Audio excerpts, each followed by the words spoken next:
নমস্কাৰ সকলোকে ডিজি ইনফো আসাম চেনেললৈ স্বাগতম জনালোঁ। এইবাৰ ৰাজ্যৰ মুখ্যমন্ত্ৰীয়ে এটা বৃহৎ এটা ডাঙৰ ঘোষণা কৰিছে। ৰাজ্যৰ যিসকল চাহ শ্ৰমিক আছে, চাহ শ্ৰমিকসকলৰ কাৰণে এটা ভাল এটা উপহাৰ দিলে।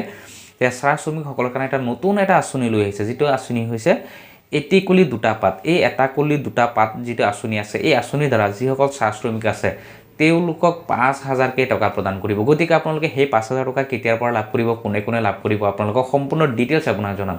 তাৰ লগতে মুখ্যমন্ত্ৰীয়ে কি কৈছে সেইখিনিও আপোনালোকক শুনাম। ইতিমধ্যে চাওক, যিটো এটি কলি দুটা পাত যিটো আঁচনি আছে, এই আঁচনিটো চাওক চাহ বাগান যিটো আছে, চাহ বাগানৰ ২০০ বছৰ পূৰ্ণ হোৱাৰ উদ্দেশ্যে মুখ্যমন্ত্ৰীয়ে এই আঁচনিটো ঘোষণা কৰিছে। চাওক, ৰাজ্যতে এইবাৰ যিসমূহ আঁচনি ঘোষণা কৰিছে, যেনে ধৰক অৰুণোদয়ৰ পিছত মহিলা উদ্যমিতা আঁচনিৰ পিছত এইবাৰ এটা কলি দুটা পাত আঁচনি ইতিমধ্যে ঘোষণা কৰিছে মুখ্যমন্ত্ৰীয়ে। এই এটা কলি দুটা পাত আঁচনি আপোনালোকে লাভ কৰিব যিসকল চাহ শ্ৰমিক ইতিমধ্যে কাম কৰি আছে।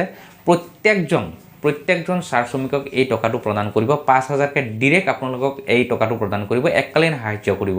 সেইটো কেতিয়াও আপোনালোকে ঘূৰাই দিব নালাগে। গতিকে আপোনালোকে এই ৫,০০০ টকা যদি লাভ কৰিব বিচাৰে, তেতিয়াহ'লে আপোনালোকে চাহ শ্ৰমিক হ'ব লাগিব। আৰু চাহ শ্ৰমিক যিসকল আছে, যিসকলে কামৰ লগত জড়িত আছে, তেওঁলোকেহে এই টকাটো লাভ কৰিব। আৰু এই টকাটো আপোনালোকে লাভ কৰিব জানুৱাৰীৰ ২৫ তাৰিখৰ পৰা ফেব্ৰুৱাৰীৰ ১০ তাৰিখৰ ভিতৰত এই টকাটো দি পেলাই কমপ্লিট কৰিব চৰকাৰে। আপোনালোকে এই ৫,০০০ টকাটো আপোনালোকে ডিৰেক্ট লাভ কৰিব আপোনালোকৰ একাউণ্টত। গতিকে আপোনালোকে চাহ শ্ৰমিক হ'ব লাগিব। যিসকল চাহ শ্ৰমিক আছে, এই চাহ শ্ৰমিকসকলৰ কাৰণেহে এই আঁচনিটো ঘোষণা কৰিছে। তাৰ লগতে মুখ্যমন্ত্ৰীয়ে কি কৈছে আপোনালোকে সেইটো শুনাই ল'ব বিচাৰিছোঁ। টকাৰ এটা উপহাৰ পাব। আৰু ২৫ জানুৱাৰী ডুমডুমাত প্ৰগ্ৰেমটো মই আৰম্ভ কৰিম।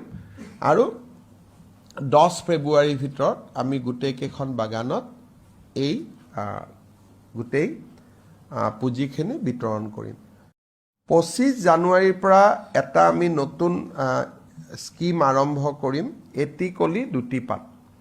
অসমৰ চাহ বাগিচাৰ প্ৰতিজন শ্ৰমিকে চাহ বাগিচাৰ ২০০ বছৰ পূৰ্ণ হোৱা কাৰণে চৰকাৰৰ পৰা ৫,০০০ টকাৰ এটা উপহাৰ পাব।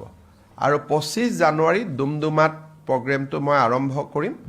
আৰু ১০ ফেব্ৰুৱাৰীৰ ভিতৰত আমি গোটেইকেইখন বাগানত এই গোটেই পুঁজিখিনি বিতৰণ কৰিম।